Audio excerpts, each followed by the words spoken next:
Mesdames, Messieurs, pourquoi devraient-nous et maintenant éviter les amalgames et chercher ensemble le consensus sociopolitique autour du général Mokoko? Parce que les amalgames, c'est la confusion. Les amalgames, c'est l'immobilisme et le statu quo. Mais qui alimente ces amalgames autour du général Mokoko?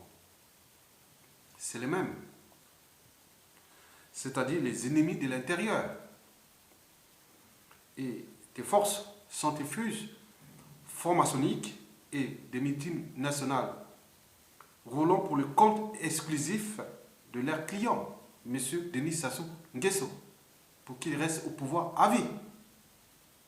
Mesdames, Messieurs, éviter les amalgames autour du général Mokoko, c'est aussi éviter d'entrer de votre plein gré dans l'entonnoir d'Nguesso et de Sassou Nguesso comme dictateur à vie.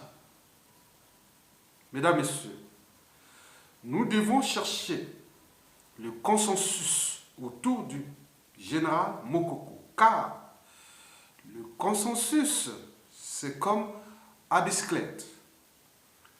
Pour garder l'équilibre, il faut avancer, disait Albert Einstein. Mesdames, Messieurs, nous manifestons depuis presque 18 ans le besoin de mettre Sassou Nguesso et son système hors d'état de nuit au peuple souverain, au Congolais tout entier. Mais depuis ce temps, on n'a eu personne. Tous les opposants sont venus faire leur petit numéro et certains l'ont même accompagné aux élections de 2002, 2009, mais rien n'est fait. On continue toujours dans l'entonnoir d'Nguesso. Par ailleurs, nous avons maintenant le produit qui correspond aux besoins. Les besoins ici, c'est de chasser Sassou Nguesso de sa tyrannie.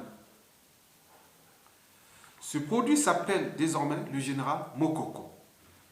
Et sa marque de fabrique, le temps du devoir, l'esprit républicain. Par conséquent, nous devons être tous sensibles à ces produits. C'est ce que j'appelle le consensus autour du général Mokoko. Alors, le consensus avec le général Mokoko et pourquoi faire? D'abord, lui permet de participer à la mascarade électorale présidentielle annoncée du 20 mars 2016. Bien entendu, Sassou Nguesso met tout son cœur à organiser cette élection, ce n'est pas pour le perdre, c'est pour passer en force parce qu'il n'a plus de choix. Sinon, c'est la carte présidente ou la CPI, la Cour pénale internationale. Donc, il met tout son cœur à passer en force. Et c'est là que nous allons voir tous les talents de notre produit, le général Mokoko. Il pourra activer toutes les cellules dormantes ou les réseaux militaires dormants sur tout le pays et à l'extérieur. Et à ce moment-là, l'insurrection serait possible. Donc ce fut un piège contre Sassou en mettant le général Mokoko, en présentant le général Mokoko à cette élection. Donc nous allons rentrer dans une insurrection populaire. Parce qu'aujourd'hui, il faut dire 90% des militaires sont dits du Sud seront très sensibles à cette insurrection. Au Nord, l'armée est tenue par la cuvette. Aujourd'hui, la présence de Mokoko divise les forces armées de la partie nord. Donc Mokoko aujourd'hui a 60% de la force militaire. Et sans oublier tout le peuple qui peut le suivre. Donc Sassou Nguesso n'a plus le choix. Donc le produit est bon. Le produit est bon. Donc nous devons éviter les amalgames et mettre ces produits, lançons un piège à Sassou Et nous devons protéger ce produit parce que Sassou Nguesso sait déjà que sans ce produit, il pouvait continuer au-delà de 2016 jusqu'en 2021. Il le sait. Donc c'est pourquoi il met tout son cœur, ou tous ses moyens dont il dispose de l'État, la force, la police, les armées du régime et les mercenaires, ces mercenaires, pour chercher à détruire Mokoko à tout instant. Non, il ne pourra pas. Donc nous sommes individuellement et collectivement invités à sécuriser ce général, notre produit, le produit Mokoko. Mesdames, Messieurs, au cas où il y aurait une insurrection, déjà je vous l'ai dit qu'un dictateur ne parle pas comme ça. Dans 97% des cas, les dictateurs ne partent que par un slogan populaire. Donc ce qui va se faire. Donc l'élection là. Donc après, ce slogan populaire, nous rentrerons, bien sûr le général l'a dit, il sera toujours du côté du peuple. Donc nous rentrerons dans une période de transition politique. Et c'est là qu'il pourra être là, le président de la période de transition qui sera comme, il sera le paratonnerre, sécuritaire et militaire. Et à côté, les cellules vont travailler. Ils sont du nord au sud, de l'est à l'ouest, de la diaspora. Ils rentreront pour travailler autour de 4 institutions. D'abord, la présidente de la République, puis il y a le gouvernement, mais avec quelle constitution? C'est de 92. Elle sera réhabilitée. Donc le gouvernement de transition, il y aura peut-être 3 membres par département du Congo, avec des critères de patriotisme, de résistance bien précis. Ils vont traiter des problèmes de biens mal acquis, des devoirs de mémoire, des assassinats, des comptes publics, des problèmes des administrations publiques. Donc il faut restaurer l'autorité de l'État, voir les critères de quotas au niveau des représentations ou de postes de haute responsabilité équilibrés entre le nord, le sud, et l'est et l'ouest. Donc on doit travailler ça ensemble. C'est un sale boulot à la fois et à la fois passionnant. Voilà. Donc ça sera très intéressant. Après, il y a aussi l'Assemblée constituante. Je le dis qu'il y a 10 membres par département.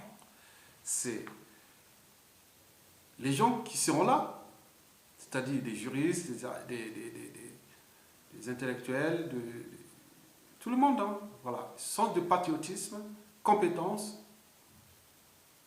esprit de résistance. Et ils vont rentrer cette assemblée constituante, 10 membres par région. Ils vont préparer d'abord les nouvelles institutions, d'où l'idée que j'ai parlé de la République fédérale, c'est-à-dire de pouvoir autogérer d'en bas vers le haut. Donc il y aura plus de responsabilités.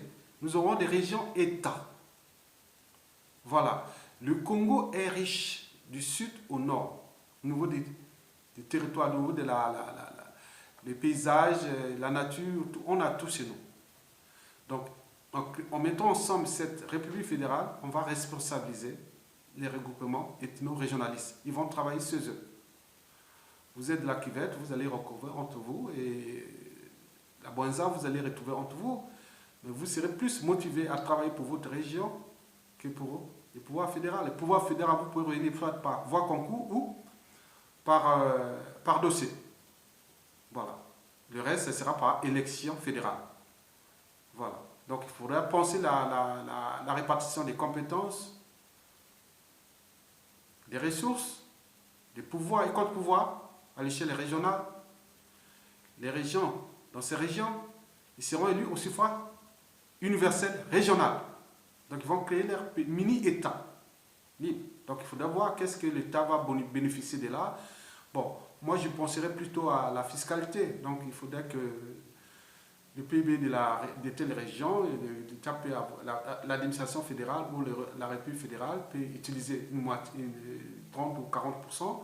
Bon, c'est là pour assurer la sécurité du pays, c'est-à-dire la force publique, les armées, l'éducation nationale, la diplomatie, plein de choses. Bon, donc, ça sera très très intéressant. Et enfin, l'Assemblée constituante va préparer les nouvelles élections libres et transparentes à l'échelle régionale, locale et fédérale. D'où l'introduction des fichiers biométriques et autres. Donc, ils seront en connivence avec le gouvernement de transition. Ce qui concerne l'établissement des cartes de séjour, qui vit au Congo, titre de séjour, nationalité, naturalisation, bon, tout ça, ils vont travailler ça ensemble. Voilà. Donc, après, c'est-à-dire, l'Assemblée constitutionnelle va être là au cours des institutions, préparer les élections présidentielles, locales, régionales, fédérales, qui vont venir après 3 ans de travaux.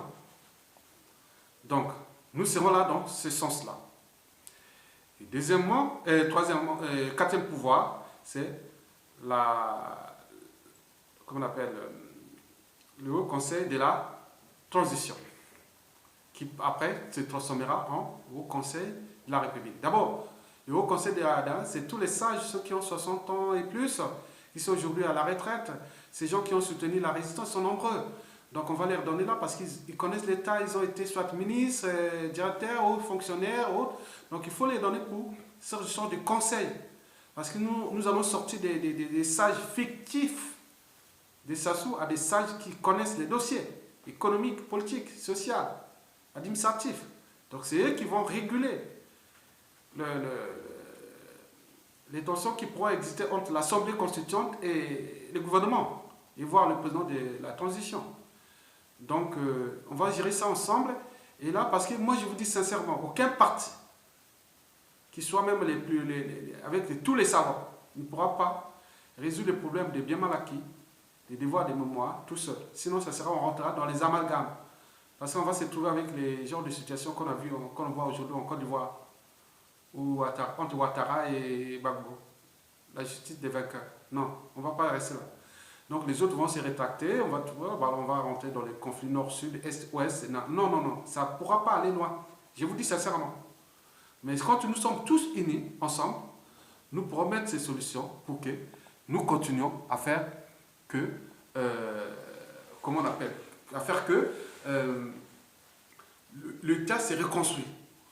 Donc l'enjeu est de restaurer l'autorité de l'État. Donc, il y a tout à réformer là-bas, les mentalités, les habitudes, les comportements. Voilà, l'autorité de l'État. Il faut le restaurer. Donc, il faut restaurer le rang d'où l'enjeu de l'éducation, mettre les paquets sur l'éducation nationale, au niveau des infrastructures, tout est à repenser. Donc, ensemble. Et je vous parlais que par exemple, les membres du Haut Conseil de la Transition, j'aimerais qu'il y ait 5 par région. Parce qu'ils sont là. Moi, je prends par exemple dans le sud, j'ai dit il y a deux, trois personnes, par exemple le frère Soto, le colonel Tanguy, à Bigna, par exemple le nord, je connais par exemple Ota. Bon, il y en a plein, à la cuvette ouest. Bon, donc, on peut vraiment travailler ça ensemble et penser le Congo de demain ensemble. Donc, nous partons là vers une insurrection. L'élection présidentielle là n'est qu'un piège pour ça.